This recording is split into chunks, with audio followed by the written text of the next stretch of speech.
Let's go to the beyond. Let's make a custom dimension in Minecraft.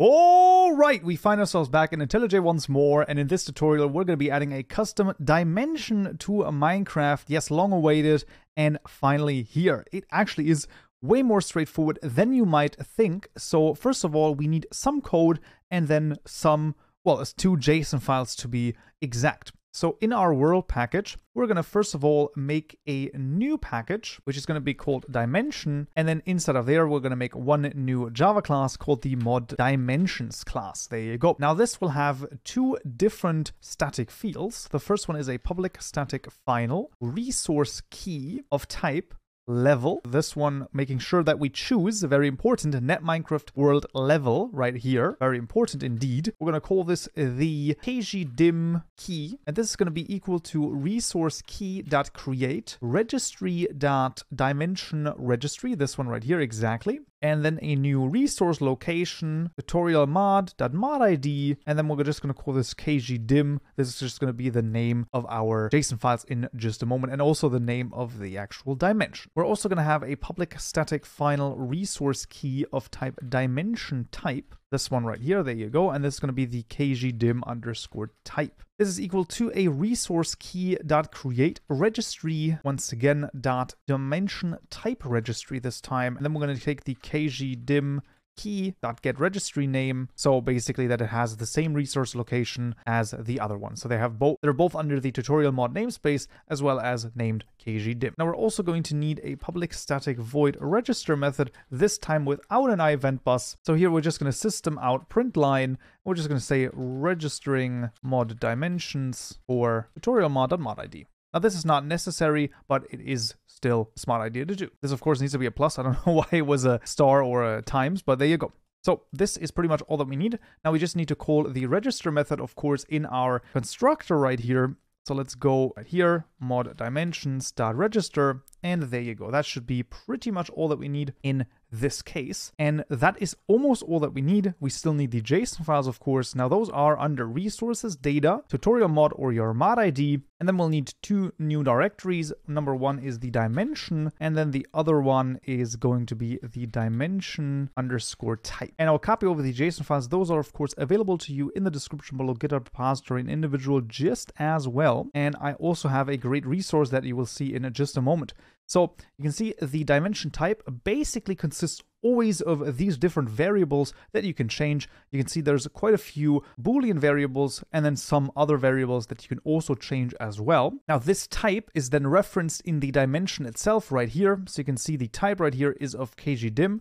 The interesting thing here is, for example, bed works is false. So if we put down a bed in our custom dimension, then it's actually going to explode. And that is a very easy way to basically show, okay, our custom dimension definitely works. Now, where do we get, the contents of this from? Well, we get this from, once again, a great friend, and that is, of course, Misode, GitHub.io, and this dimension generator, as well as the dimension type generator. The dimension type, as I've said, is pretty much just these different variables. There's not that much to it, so you can, change a bunch of stuff. There's also fixed time that you can add, but that is pretty much it. There are some effects here. You can see this is the sky effects, basically, but that is pretty much all that there is to it. You can change those, highly recommended. Also make sure that you're on a 1.18.2 or whatever your version might be, because sometimes the data JSON files do change quite significantly. And then when it comes to the dimension, well, here you can really make your dimension of your dreams, basically, but it is going to require some work on your part. So you basically have the ability to, well, basically choose one of 2 generators. Debug world, just don't choose that for an actual mod. This is, like it says, the debug world, where you can either make it super flat or you can make it the default. And when you make it the default, you can see there are quite a few things that you can change, as you can see.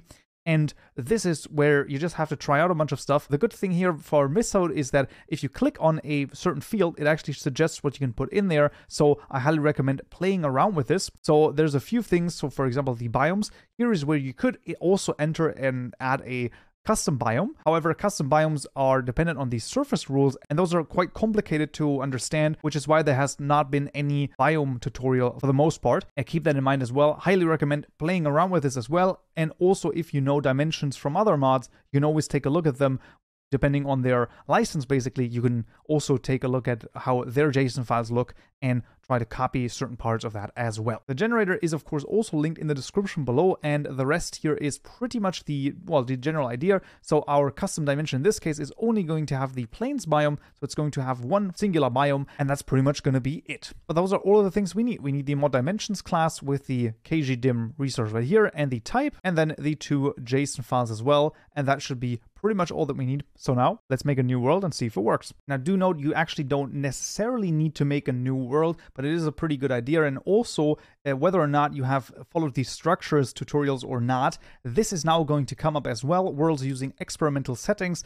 This is just because you have JSON files in your data folder that, well, basically include the experimental settings. You can basically ignore that. This is actually the good type of warning that you're going to get. If you have a typo in one of your JSON files, you might get you have to start the world in save mode. That means there is a typo in your JSON file somewhere. So be sure to basically check that out again. And then if you finally get to this, you can proceed and just generate the world. All right, we found ourselves in Minecraft, and I hear you say, but Kaupenjoe, we don't have a portal. That is exactly correct, because the portal, as we're going to see actually in the next tutorial, but for the time being, what we're going to do is we're going to do the following command. We're going to take the execute command, and we're going to say in, and you can see our custom dimension is already mentioned right here. And then we're going to say run. So we're going to say execute in tutorial mod kgdim run tp def to just our location. That is going to be fine.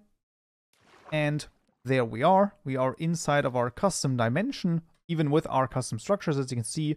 And here we can also see tutorial mod kgdim. And all of this is basically the plains biome. And if I try to use a bed right here, so let's just take a bed and let's try to lie in it. There you go. Exactly how you'd expect it to, because of course we can't use our beds in this particular dimension. And that is pretty much all that we need for our custom dimension. Now it really is just about customizing it with the help of Misode, for example, and the generator, and then you're off to making your own custom dimension in Minecraft. Right, as I've said, next tutorial we're going to be talking about portals, but that would be it for this tutorial right here. I hope you found this useful and you learned something new. If you did, I would very much appreciate a like, and don't forget to subscribe for more tutorials just like this one. Many thanks also to my lovely Patreon supporters for supporting the channel, and I will see you all in the next video. So, yeah.